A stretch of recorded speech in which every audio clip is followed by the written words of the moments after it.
بسم اللہ الرحمن الرحیم. ہرچه بینی یار هست اغیار نیست، غیر او جز وهم و جز پندار نیست. از جمال وهو معکم جلوہ هاست، لیک ہر قص لائق دیدار نیست. معزز ناظرین کرام، السلام علیکم ورحمۃ اللہ. میں آپ کا میزبان سید سلمان گل. کل بھی آپ نے ملاحظہ فرمایا مولانا روم رحمۃ اللہ تعالیٰ علیہ کے احوال زندگی، آپ کی ولادت، آپ کا حسب نسب، آپ کا تعلیمی سفر، آپ کی ہجرت اور ان تمام تر معاملات کے بعد پھر آپ کا جو وصال، اور وصال کا جو ایک ہم نے جو سوال اور وصال کا جو ہم نے وہ جو واقعہ سنا کہ بوقت وصال آپ کی جو کیفیات ہوئیں اور وقوع پذیر ہوئے معاملات، اتنا ہجوم ہوا، عیسائی بھی آئے، نصرانی بھی آئے، توریت زبور لیے آگے بڑھتے تھے، پڑھتے تھے. اور لوگوں نے جب پوچھا کہ آپ کا مولانا روم سے کیا تعلق ہے، تو مسلمانوں کے پیشوا ہادی اور رہنما ہیں، آپ کا ان سے کیا تعلق؟ کہا ہمارے لیے یہ عیسیٰ و موسیٰ جیسے ہیں کہ ظاہر راہ ہدایت پر لانے والے، سیدھا راستہ دکھانے والے. اور مولانا روم کی ہستی اور آپ کے قلم سے رقم بند یہ جو آپ کی تصنیف جس کا شہرہ آفاق میں ہے، اس تصنیف کو فارسی کا قرآن کہا گیا، یعنی کہ مثنوی شریف. یہ تو آغاز ہم انشاءاللہ یہیں سے کریں گے. مثنوی شریف کی تصنیف کے سبب و محرک اور زمانہ تصنیف پر انشاءاللہ روشنی ڈالیں گے. اس کے علاوہ آگے بڑھیں گے، مثنوی شریف سے ریلیٹڈ کچھ کویسچنز ہوں گے اور کچھ تقریباً تمام تر سوالات آج مثنوی شریف سے ہی متعلقہ ہیں. اور گفتگو کرنے کے لیے ممتاز محترم جید اکابر علماء کرام اور ممتاز ثنا خاں یہاں پر تشریف فرما ہیں. ہمارے ساتھ ہیں مفتی احسن نوید نیازی صاحب، مفتی قبلہ ڈاکٹر سید محبوب الحسن بخاری صاحب، ممتاز ثنا خاں بھائی فیصل حسن نقشبندی. آپ سبھی کا خیر مقدم ہے. اور آغاز ہم جو ہے نعت رسالت میں آپ سے کریں گے کہ سرما ہے کوہ طور کا آغازہ گلاب کا، سرما ہے کوہ طور کا غازہ گلاب کا، آغاز نعت یوں ہے رسالت میں آپ کا. بھائی فیصل حسن نقشبندی. اللہم صل وسلم علی المصطفى دائما ابدا. تو شاہ خوباں، تو جانے جانا، تو شاہ خوباں، تو جانے جانا ہے چہرہ ام الکتاب تیرا. نہ بن سکی ہے، نہ بن سکے گا، واللہ نہ بن سکی ہے، نہ بن سکے گا مثال تیری، جواب تیرا. نہ بن سکی ہے، نہ بن سکے گا مثال تیری، جواب تیرا.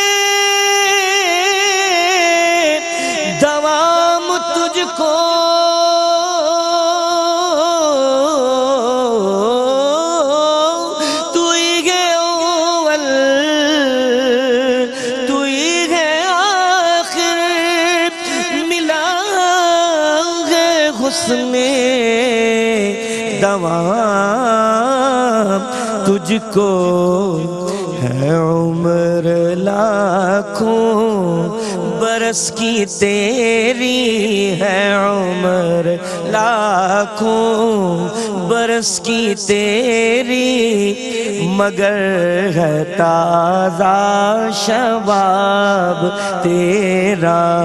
تو شاہ خوباں، تو جانے جانا ہے چہرہ ام الکتاب تیرا. ہو مشک و عنبر کے عطر جنت، نظر میں اس کی ہے بے حقیقت.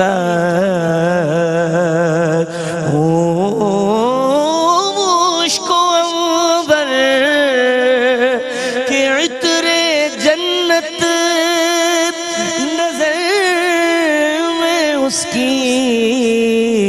ہے بے حقیقت ملا ہے جس کو ملا ہے جس نے ملا ہے جس کو ملا ہے جس نے پسینہ رش کے گلاب تیرا ملا ہے جس کو ملا ہے جس نے پسینہ رش کے گلاب تیرا اللہم صلی وسلم علی المصطفیٰ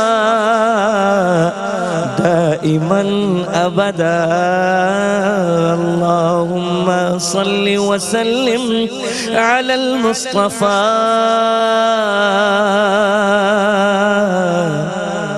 دائما ابدا. بہت خوب، اللہ قبول فرمائے. میں مفتی حسن نوید نیازی صاحب آغاز میں کہہ رہا تھا کہ مثنوی شریف کے سبب و محرک پر اور زمانہ تصنیف پر روشنی ڈالی جائے، کیا فرمائیں؟ بسم اللہ الرحمن الرحیم. صلی اللہ علیہ حبیبہ سیدنا و مولانا محمد و علی آلہ و صحبہ وبارک وسلم.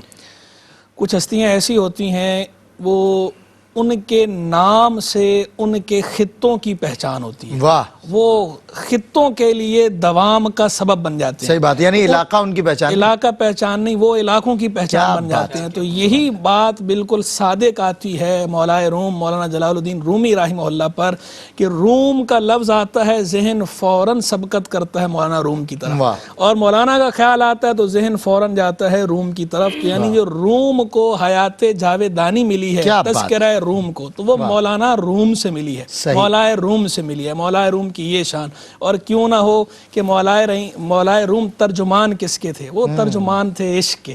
تو جو عشق و مستی، صاحب سوز و ساز، جو عشق و مستی کا ترجمان ہوتا ہے نا، تو وہ اقبال نے کہا تھا نا، عشق کے ادنا غلام صاحب تاج و نگیں، عشق مکان و مکین، عشق زمان و زمین. تو اسی طرح جو ہے یہ زمانوں کی حدود سے اور مکان کی، زمان و مکان کی حدود سے ماورا ہو گئے، شرق ہو یا غرب ہو، عرب ہو یا عجم ہو. مولانا روم کا جو سوز ہے، جو ان کی عشق و مستی ہے، اس نے انہیں یہ عروج دیا کہ ان ساری حدوں سے وہ ماورا ہو گئے. وہ اقبال نے کہا بندہ خدا مست نہ شرقی ہے نہ غربی، گھر اس کا دلی نہ صفاہاں نہ سمرقند. واہ واہ، یعنی جو اس حدود مستی میں آ گیا، اس سارے مستی میں. تو پیر رومی مرشد روشن ضمیر، پیر رومی مرشد روشن ضمیر، کاروان عشق و مستی راہ امیر. پیر رومی جو ہے وہ صرف عشق و مستی نہیں، عشق و مستی کے کاروان کے امیر بنے. تو اس جو ہے امیر ہونے نے، اس عشق و مستی کے کاروان کے امیر ہونے نے انہیں جو ہے وہ ایسی بقا عطا فرمائی ہے کہ صدیاں گزر گئیں، آج تک ہم اور آپ بیٹھ کر مولا روم کے کو خراج تحسین پیش کر رہے ہیں، ان کے سامنے سر تسلیم خم کر رہے ہیں. اور کیوں نہ کریں کہ مولانا روم تو تھے ہی ایسی. اور وہ خود کہتے ہیں نا، شاد باد اے عشق خوش سودائے ماں، اے طبیب جملہ علت ہائے ماں، اے دوائے نخوت و ناموس ماں، اے تو افلاطون و جعلی نوس ماں. انہیں خود بھی احساس تھا نا کہ عشق کیا چیز ہے. تو اس عشق پہ انہوں نے خود یہ کہا کہ میرے ساری امراض کی دوا ہے، روحانی امراض کی بھی اور ظاہری امراض کی دوا ہے، اور یہ افلاطون و جعلی نوس. تو مولانا روم نے خود اس کا اقرار کیا. تو اب یہ آ جائیں مثنوی مولانا روم کے اسباب اور محرکات کی طرف. تو سب سے بڑا محرک تو یہ جو ان کے قلب میں جو آگ تھی، یہ جو ابھی آپ نے اثرنامہ کلام میں بتایا نا، یہ عشق و مستی، یہ میں نے تمہیدی گفتگو کی ہے دراصل اسی لیے اس کو بلانے کے لیے کہ یہ جو محرک ہے، محرک اول اور محرک اعلیٰ، یہ ان کے اندر کی آگ تھی کہ یہ اگر وہ اس کو وہ الفاظ کا روپ نہ دھارتی تو پتہ نہیں ان کے ساتھ کیا ہوتا. وہ جو شیخ اکبر نے بھی کہا نا کہ میں اگر یہ اسرار بیان نہ کروں تو میرا وجود جل کے راکھ ہو جائے، تو میں مجبور ہوں بیان کرنے پہ. تو ایسی مولانا روم رحمہ اللہ بھی جو اندر عشق و مستی کی آگ لگی تھی نا، اس نے یہ الفاظ کا روپ دھارنا تھا. اگر وہ یہ الفاظ کا روپ نہ دھارتی تو آپ کی صحت پہ اس کے منفی اثرات مرتب ہونے تھے. تو اس لیے انہوں نے یہ کی. دوسرا سبب جو عالم ظاہر میں ظاہری سبب بنا، وہ یہ سبب بنا کہ مولانا روم رحمہ اللہ کے جو مرشد تھے حضرت شمس تبریز رحمہ اللہ، شمس تبریزی، ان کے وصال کے بعد حضرت کا جو دوسرا عقیدت کا تعلق قائم ہوا اپنے ہی ایک شاگرد کے ساتھ، حضرت صلاح الدین زرکوب کے ساتھ، ان کے بھی وصال کے بعد حضرت کے چہیتے مرید بھی ہیں، حضرت کے شاگرد بھی ہیں، اور حضرت کے پہلے خلیفہ بھی ہیں. آپ کے بعد آپ کی جو سجادگی ہے اس مسند پہ وہ بیٹھے ہیں، سجادہ نشین بنے ہیں حضرت حسام الدین چلپی. تو حضرت حسام الدین چلپی رحمہ اللہ نے آپ کو یہ فرمائش کی کہ حضور آپ کچھ کہیں، کچھ اشعار کی صورت میں بیان کریں، تو ظاہری سبب ان کی فرمائش بنی. تو ان کی فرمائش میں آپ نے یہ شاہکار مثنوی جو ہے وہ تالیف فرمائی ہے، اور اس میں تقریباً 15 برس لگے ہیں. آپ کا جو وصال ہے ولادت سنہ 604 ہجریہ میں ہے اور وصال سنہ 672 ہجریہ میں ہے. تو زندگی کے آخری جو 15 سال ہیں ان 15 سالوں کے اندر آپ نے یہ مثنوی کہی ہے. وقفے وقفے سے آپ نے اس کے اشعار کہیں، اور کیا یعنی 57 سے 72 تک کیا آپ نے یہ مثنوی کہی ہے، کیا کہ آج تک صدیاں گزر گئیں، اس مثنوی کا غلغلہ آج تک ہر جگہ ہے. ہر جگہ اس کے غلغلے ہو رہے ہیں. کیا درس گاہیں ہیں، کیا خانقاہیں، کیا علم ظاہر والے، کیا علم باطن والے، اور کیا دنیاوی تعلیم یافتہ، عصری تعلیم یافتہ لوگ جو کہلاتے ہیں انٹیلیکچوئلز، دانشور، کیا وہ یعنی قلب والے بھی، اہل دل بھی، اور اصحاب خرد بھی، عقل والے اور دل والے دونوں کو یکساں اپیل کرتی ہے. یہ دیکھیں الگ الگ چیزیں ہیں، ڈائمنشنز الگ الگ ہیں. بعض وہ لوگ ہیں کہ ان کا جو کلام ہے وہ دل کو اپیل کرتا ہے، دماغ کو اپیل نہیں کرتا، اور بعض وہ ہیں کہ ان کا کلام دماغ کو اپیل کرتا ہے، دل کو اپیل نہیں کرتا. لیکن مولانا روم کی جو مثنوی رومی ہے یہ ایسی ہے کہ قلب و ذہن دونوں کو یکساں اور بیک وقت اپیل کرتی ہے. تو جو اصحاب خرد ہیں انہیں بھی اپنے لیے جو ہے تسکین کا سامان اس کے اندر نظر آتا ہے، اور جو اہل دل ہیں ان کے ذوق کی تسکین کا سامان بھی اس مثنوی مولانا روم کے اندر موجود ہے. سبحان اللہ سبحان اللہ. ناظرین کرام، بہت خوبصورت انداز سے مفتی حسن نوید نیازی صاحب الیبوریٹ فرما رہے تھے مثنوی شریف کا، جو اس کے ریزنز ہوئے ہیں اور جو اس کا محرک اور ظاہر ہے جو زمانہ تصنیف ہے اس پر بھی روشنی ڈالی، اور پھر خود کیف و مستی جس شخصیت پر طاری ہے اور جنہوں نے پھر سلوک کی منازل یہاں شمس تبریز علیہ رحمہ اور کامل ہوئے، کامل سے مل کر ہوئے. اور پھر تبھی آپ نے یہ کہا تھا کہ مولوی ہرگز نہ شد مولائے روم تا غلام شمس تبریزی نہ شد. ایک وقفہ لیتے ہیں، انشاءاللہ اس کے بعد مزید اس پر کلام کریں گے. خوش آمدید ناظرین، آپ کا خیر مقدم ہے ایک بار پھر. مولا روم رحمۃ اللہ تعالیٰ علیہ کے حوالے سے دوسری خصوصی نشست ہے، دوسری اور اختتامی. آج ہم مثنوی شریف کے حوالے سے بات کریں. مفتی حسن نوید نیازی صاحب نے بہت اچھا باب باندھا تمہیدی گفتگو سے یہاں تک کہ مثنوی کے لکھنے کا سبب کیا بنا. میں ڈاکٹر سید محبوب الحسن شاہ بخاری صاحب کی طرف آپ کو لیے چلتا ہوں. حضور مثنوی شریف کے بارے میں مشہور ہے کہ مثنوی مولوی معنوی ہست قرآن در زبان پہلوی. اس حوالے سے آپ کیا فرماتے ہیں، اس کو پیش نظر رکھیں؟ بسم اللہ الرحمن الرحیم. سب سے پہلی بات یہ ہے کہ اکثر لوگوں کو یہ خیال آتا ہے کہ وہ لوگ جو کہ اہل دل اور عرفان کہلاتے ہیں وہ دراصل قرآن اور سنت کو پس پشت ڈال کر کچھ باتیں کہتے ہیں جن کی در حقیقت شریعت میں اجازت نہیں ہوگی. لیکن یہ تاثر دراصل غلط فہمی اور تاریخی حقائق کے بالکل منافی ہے. اگر اس گفتگو کو آپ آغاز میں بھی لے جائیں تو حضرت حسن بصری رحمۃ اللہ تعالی علیہ، امام غزالی رحمۃ اللہ تعالی علیہ، محی الدین ابن عربی رحمۃ اللہ تعالی علیہ، ان بزرگوں کی اگر آپ ابتدائی زندگی دیکھیں تو یہاں پر علم، قرآن فہمی، حدیث سے شغف اور اس میں ایک بہت ہی کمال درجے کا کمال انہوں نے حاصل کرنے کے بعد پھر آپ کی رغبت دل کی طرف ہوئی. یعنی وہ مسائل جو کہ عقل کے ساتھ حل نہ ہو پائے، ان عارفین نے اسے دل کے ساتھ ایک منہج تبدیل کر کے اللہ رب العزت کے ساتھ جوڑنے کا کام دیا. خود بھی اس سرور سے محظوظ ہوئے اور لوگوں کے لیے بھی آپ نے راہ ہموار کی، جس سے لوگوں کے لیے ایک نیا طریقہ، ایک نیا منہج سامنے آیا جس سے ہم اسلام کی چاشنی، اس کی شیرینی کو محسوس کر سکتے ہیں.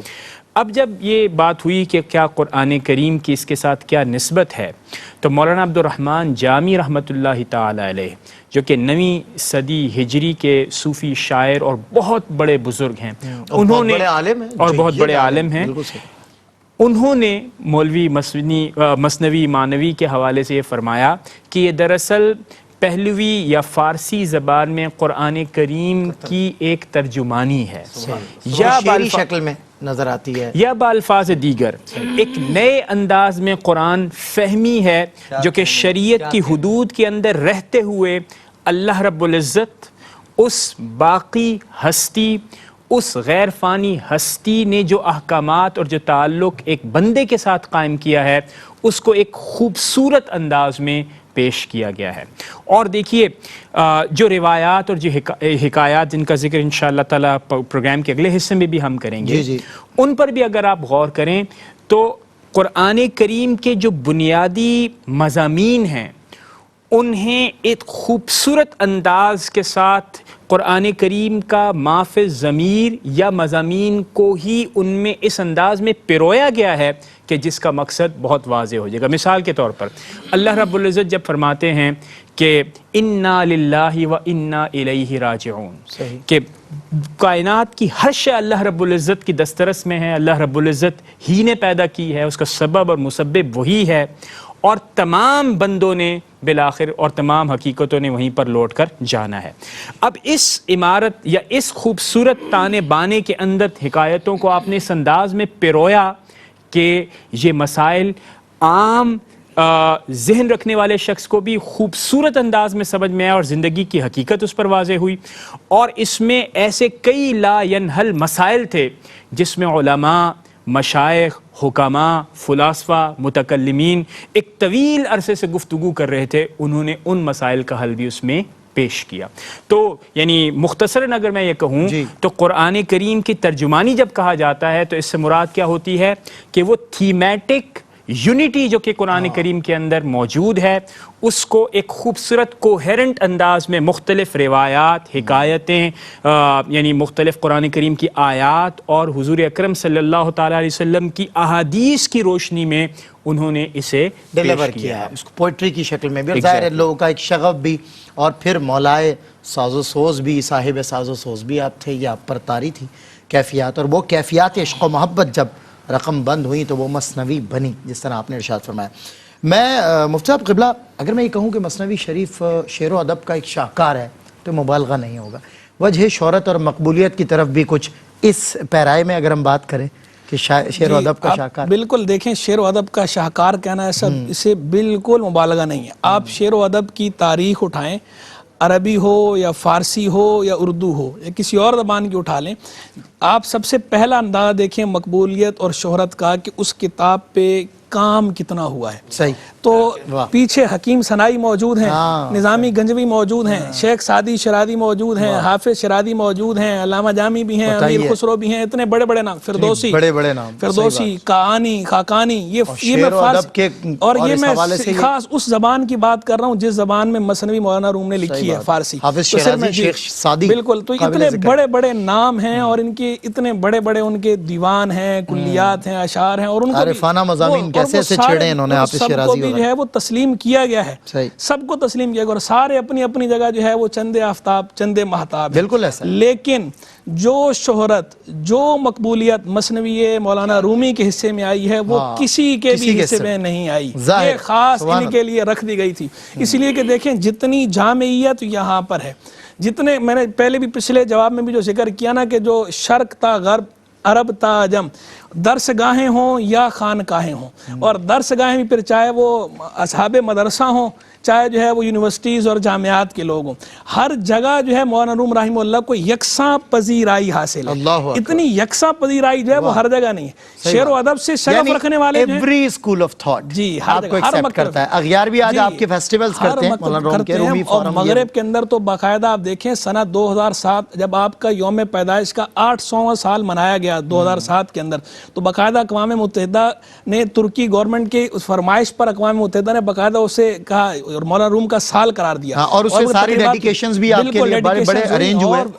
ہوئے، اور یہ مثنوی مولانا روم رحمہ اللہ اس پہ باقاعدہ ڈاکومنٹریز بنائی گئیں، دستاویزی فلمیں بنائی گئی ہیں، پوئٹ آف لو کے نام سے ڈاکومنٹریز موجود ہیں کہ جو ہے وہ پوئٹ آف لو کتنا اچھا لگ رہا ہے سننے میں، دل کا شاعر، دل کا شاعر. تو وہ جو دل کا شاعر ہے تو وہ پھر میرا پیغام محبت ہے جہاں تک پہنچے. تو محبت کی تو جہانگیری اخوت کی جہانگیری محبت کی فراوانی یہ تو پھر پوری کائنات کو اپنے حصار میں لیے ہوئے ہے محبت. تو مولانا روم رحمہ اللہ کی جو مثنوی ہے یہ مخدوم کتاب ہے.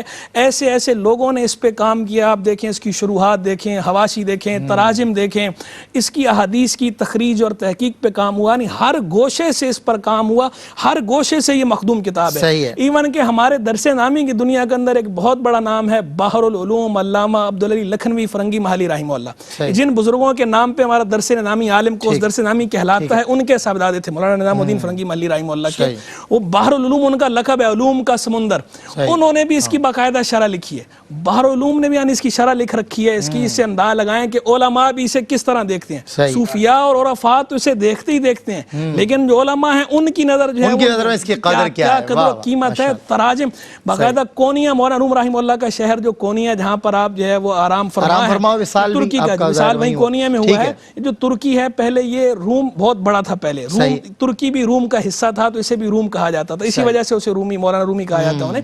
تو کونیا کے اندر باقاعدہ سوسائٹی بنائی گئی. اس نے بیٹھ کے یہ 2005 کے اندر یہ طے کیا کہ 50 زبانوں کے اندر جو ہے مثنوی رومی کا ترجمہ کرایا جائے گا, اور اس میں تقریباً 30 زبانوں تک پروجیکٹ مکمل ہو چکا ہے, اور باقی پروجیکٹ آگے چل رہا ہے. تو اتنی زبانوں کے اندر اس کے اندر جتنی بڑی بڑی زبانیں ہیں وہ سب بھی شامل ہیں, اور مقامی زبانیں بھی شامل ہیں. تو مولانا روم رحمہ اللہ کی جو مثنوی ہے اس کو یہ عالمگیر قبول اور شہرت حاصل ہوئی, اور یہ کسی بھی اور کو حاصل نہیں. اور مین بنیادی وجہ وہی کہ وہ دل کے قلب دل خیزت بر دل لیزت, دل سے جو بات نکلتی ہے اثر رکھتی ہے پر نہیں طاقت پرواز مگر رکھتی ہے. اضطراب غم میں دونوں ہیں برابر کے شریک. دل کو سمجھاتا ہوں میں اور مجھ کو سمجھاتا ہے دل.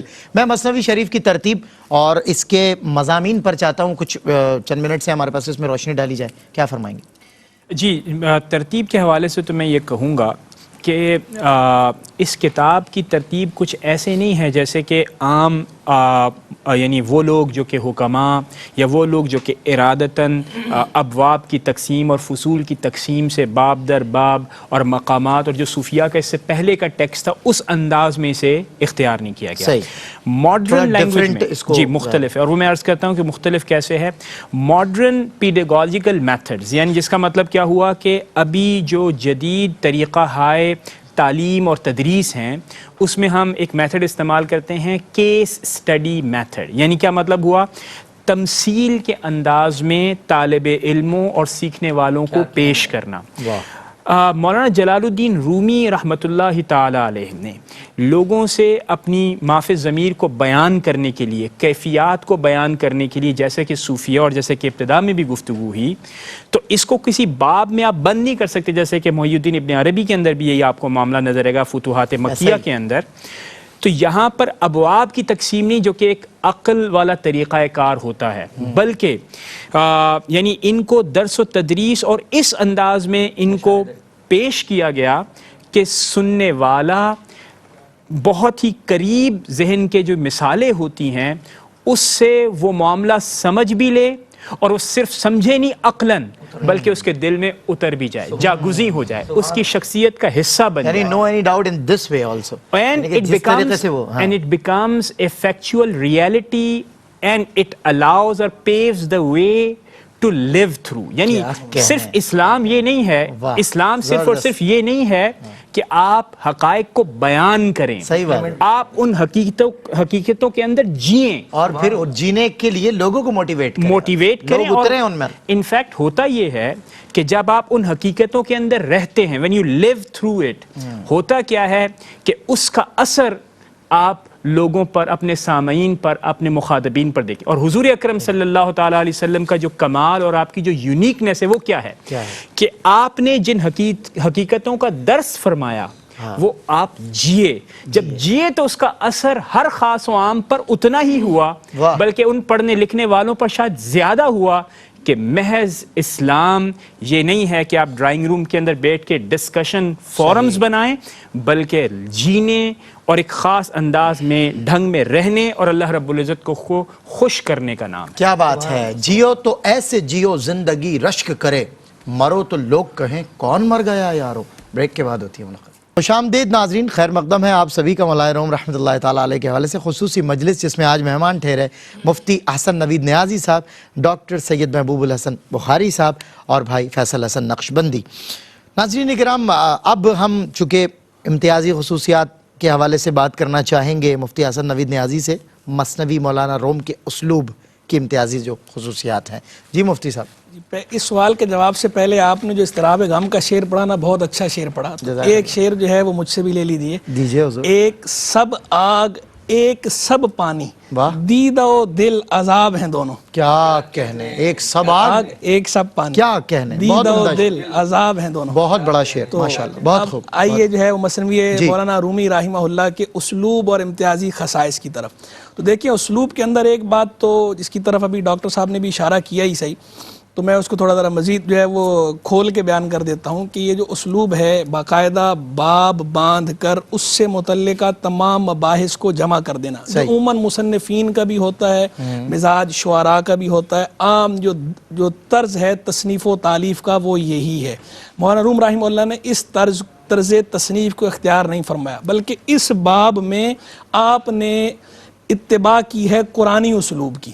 اس میں آپ نے قرآنی اسلوب کی اقتداء کی ہے کہ جس طرح قرآن مجید فرقان حمید کو جب ہم دیکھتے ہیں تو ہمیں ایسا نظر نہیں آتا کہ ایک باب باندھا گیا اور چیپٹر قائم کیا گیا اور اس سے متعلقہ تمام باعث ایک جگہ جمع کر دیے گئے ہوں، بلکہ نہیں، کیف متفقہ، ضرورت کے اعتبار سے، وقت کی مصلحت کے اعتبار سے مضامین کو الگ ڈسکرائب کیا گیا ہے قرآن مجید فرقان حمید کے اندر، اور وہ یونیک انداز ہے۔ باقاعدہ اس پہ بھی شاہ اللہ محدث دہلوی رحمہ اللہ نے اس کی اثر پذیری پہ بہت جو ہے وہ عمدہ انداز میں بیان فرمایا ہے شاہ ولی اللہ نے۔ تو یہ جو قرآنی اسلوب ہے، اس قرآنی اسلوب کو مولانا روم رحمہ اللہ نے اختیار کیا ہے۔ آپ نے بھی ایک نہیں، وقت کی مسئلہ دیکھی اور اس کے مطابق الگ انداز میں، جیسے ایک گلستان ہے، گلستان کے اندر بندہ جائے تو کبھی جو ہے گلاب کا پھول، تو کبھی چنبیلی کا پھول، تو کبھی سوسن، تو کبھی یاسمین، بہت اچھا، پھر وہ پورا ایک باغیچہ پورا، تو ہر گل رنگ و بوئے دیگر رس، تو ایک فلیور، ہر فلیور آتا ہے اس کا، ڈائیورسٹی ہے، تنوع، جامعیت، تو آدمی اس کی طرف جو ہے نا، جو نہیں بھی کسی ایک کا عاشق ہوتا تو الگ جب سارے رنگ دیکھتا ہے تو کسی نہ کسی رنگ کی طرف اپنے رنگ کو اختیار تو کرے گا، ظاہر ہے تو یہی معاملہ جو ہے وہ مثنوی روم کے اندر ہے کہ انہوں نے بھی جو ہے وہ سارے رنگ رکھے ہیں، اس کی ہمہ گیری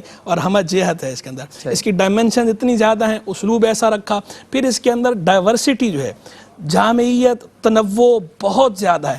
آپ کو اس کے اندر تصوف کے مسائل کا حل بھی ملے گا، آپ کو اس کے اندر فلسفے اور کلام کے مباحث کا حل بھی ملے گا۔ ویسے شعر کی کتاب سمجھ جاتی ہے جس کے اندر شعر و ادب بھی ہے، شعر و ادب کے ساتھ تصوف کے عارفانہ نکات بھی ہیں اور ساتھ میں کلامی مباحث بھی ہیں، بلکہ شبلی نعمانی نے باقاعدہ پوری کتاب ہی لکھ دی ہے اس بات پر کہ مولانا روم کی جو مثنوی رومی ہے اس کے اندر کلامی مباحث کہاں ہیں۔ تو یہ بھی مولانا روم رحمہ اللہ کا ایک امتیازی خصوصیت ہے کہ اور آپ کو کسی شاعر کے دیوان کے اندر اس طرح کا نظر نہیں آئے گا معاملہ۔ ہاں نظر آئے گا، کب نظر آئے گا؟ جب کسی شاعر نے باقاعدہ کسی فن کو بیان کیا ہو اشعار کی صورت میں، تو وہاں تو نظر آئے گا، لیکن ویسے اس کے کلام کے اندر اتنی جامعیت ہو، یہ آپ کو مثنوی رومی کے سوا کہیں اور نظر نہیں آئے گی۔ اور اسی جامعیت کی وجہ سے اقبال جیسوں کو یہ کہنا پڑا کہ پیر رومی، اقبال نے پیر رومی قرار دیا، اپنے آپ کو مرید ہندی قرار دیا، اور جو پھر وہ اقبال نے کہا تھا کہ پیر رومی خاک را اکسیر کرد، از غبارم جلوہ تعمیر کرد، کہ پیر رومی نے خاک کو اکسیر بنا دیا ہے اور میری غبار سے کئی جلوے تعمیر کر دیے ہیں۔ یعنی اقبال جو ہے اپنی بو کلمونی کو اور اپنی رنگینیوں کو مرہون منت کس کا قرار دے رہے ہیں؟ پیر رومی کا۔ اور پھر کہتے ہیں راز مانی مرشد رومی کشود، راز مانی مرشد رومی کشود، فکر من بر آستانش در سجود، کہ مانی کا جو راز ہے، جو سر ہے، وہ مرشد رومی نے کھولا ہے، اور میری فکر جو ہے مولانا رومی کے آستانے پہ سجدہ کر رہی ہے۔ فکر کی بات ہو رہی ہے، اپنی بات نہیں کر رہے، اس کو مرور رکھا جائے، فکر کو سجدہ کروا رہے ہیں، اور یہ محاورہ ہے، یہ کنائے اور استعارے اس طرح استعمال ہوتے ہیں کہ فکر میری سجدہ کر رہی ہے، یعنی میری فکر جو ہے وہ مستنیر کہاں سے ہو رہی ہے، روشنی کہاں سے لے رہی ہے؟ مولانا روم سے۔ تو اقبال پہ جو پیر رومی کی چھاپ ہے، اس پیر رومی کی چھاپ نے ہی اقبال کو اقبال بنایا ہے، اور اقبال نے خود جا بجا اقبال جیسے آدمی نے اسے تسلیم کیا جو خود شاعر مشرق کا پوئٹ آف ایسٹ ہے۔ اور اسی کا نتیجہ دیکھیں، دونوں کا آپس میں محبت کا تعلق ایسا تھا کہ ترکی گورنمنٹ نے باقاعدہ وہاں کونیا میں جہاں مولانا روم رحمہ اللہ کا مزار شریف ہے، اس کے باہر باقاعدہ اقبال کی علامتی قبر بنوا رکھی ہے کہ جو مولانا روم کے مزار پہ وہاں حاضر ہوں گے وہ اقبال اقبال کی علامتی قبر کو بھی دیکھیں گے اور وہاں اقبال کے لیے بھی دعا مانگیں گے. پیر رومی جب غالب ہو تو اقبال کا اقبال ایسا بلند ہوتا ہے. اور ماشاءاللہ کتنی بڑی ایک دلیل موجود ہے. بہت خوب کلام کیا مفتی ڈاکٹر صاحب قبلہ. آخر میں آپ سے ہی جاننا چاہوں گا, you went in the waste lots of time, اور آپ نے وہاں بھی اس کی اثر پذیری جو ہے وہ دیکھی ہوگی ڈیفینیٹلی. بہت سارے فورمز ہیں جن پہ مولانا روم کو ڈسکس کیا جاتا ہے, ویسٹ کے ہیں اور ویسٹ ہی کے لوگوں کے.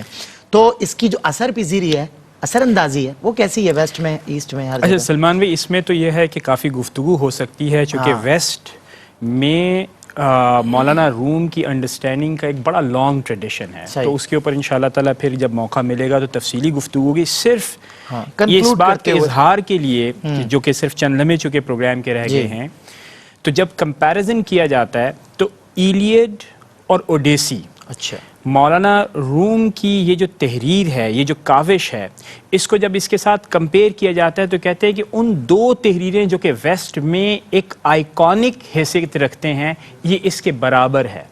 اور دانتے کی ڈیوائن کامیڈی وہ آدھی ہے, اور مولانا روم کی جو مثنوی ہے اس سے ڈبل ہے.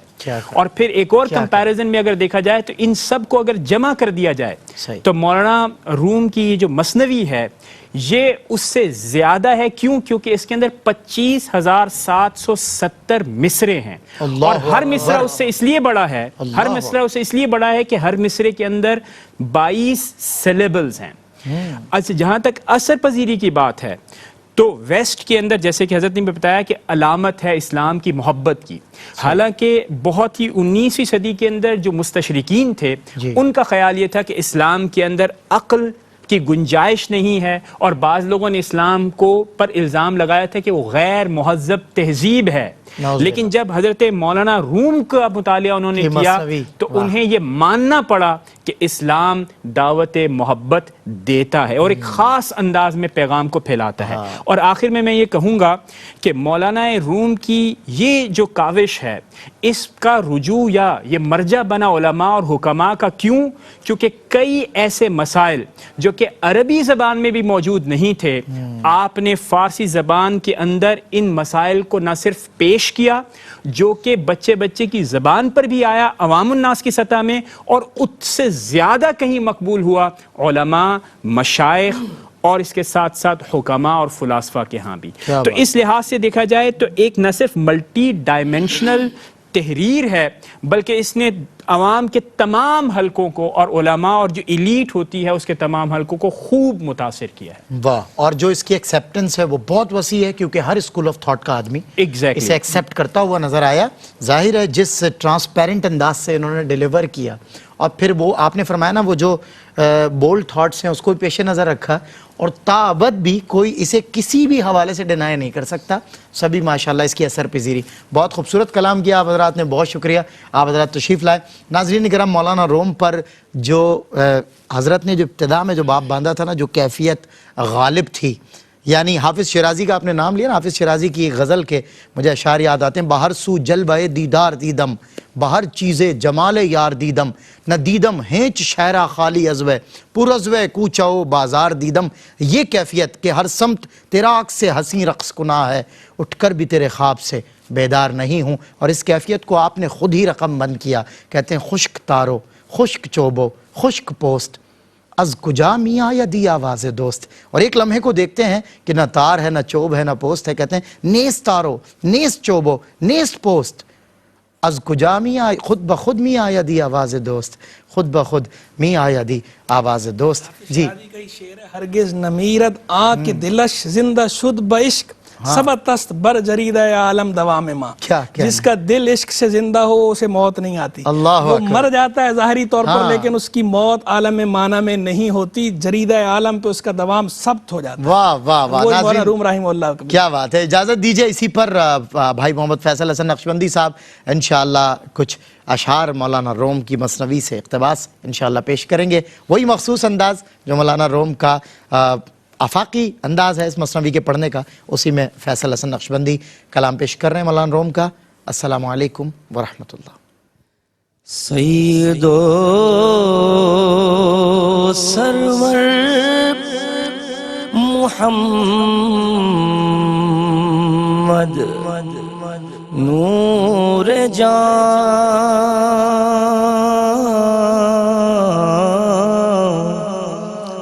سید و سرور محمد نور جان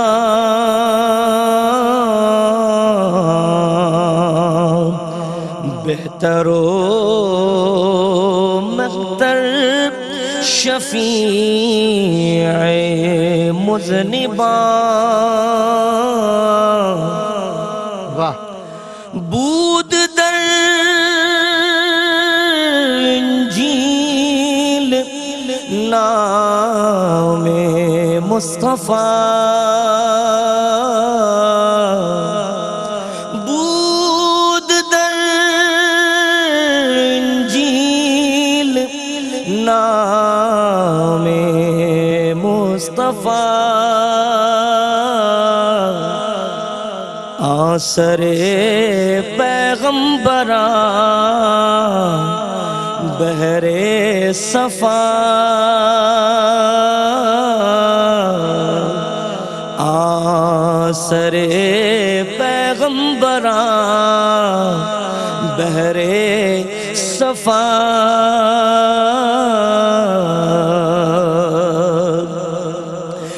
بود ذکر حلیہ شکل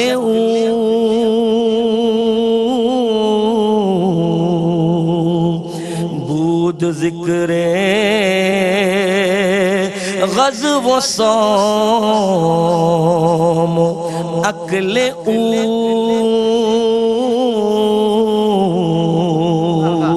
کیا کہنے بہت خوب پڑھ وہ صدا دندے برا نام شریف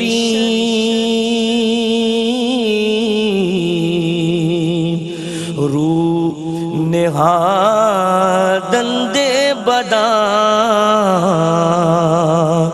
وصف لطیف